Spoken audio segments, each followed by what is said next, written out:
Hello, welcome to my channel. Today we'll be making Matar Paneer. It is a very easy Indian dish. The ingredients are mentioned in the description below. First, melt some ghee or butter in a pan or put some oil and add chilli to it. Now this can be adjusted according to spice level. Then add grated ginger and garlic and stir it to fry. Now, we don't have to overdo the fry, but cook it a little bit until we add our next ingredient. The next ingredient is jeera or cumin seeds. This enhances the taste of the dish. Keep stirring for 2 more minutes. After that, add finely chopped onions. Now, it's essential for the onions to be cooked before we proceed with the cooking. So, wait until the onions become brown. Once that happens, add tomatoes. Now, I'm using tomato paste, but you can also use finely chopped tomatoes because cooking it will make it into a paste-like consistency.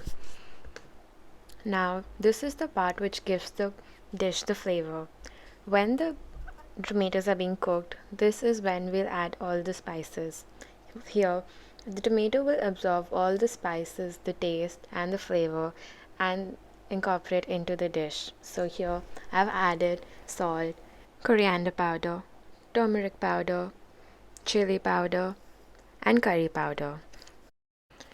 The salt takes the water out of the tomatoes. Now, we'll stir it and let it cook for some time until it becomes a bit dry.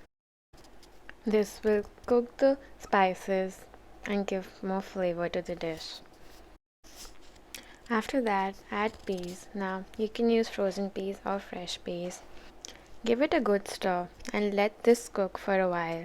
The peas will absorb the flavor from the paste.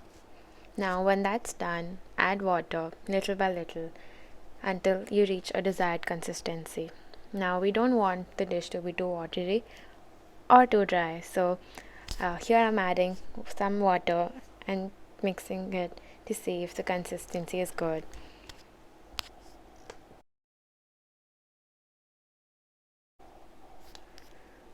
Once that's done, we just have to bring the dish to a boil. It's almost complete. Next is when we add the main ingredient, paneer or cottage cheese. Now, I like paneer soft, so I directly chop it and put it in the dish and let that boil for 2 more minutes. And it's ready to be eaten. Now you can have this with rice, bread, or naan or roti. Thanks for watching.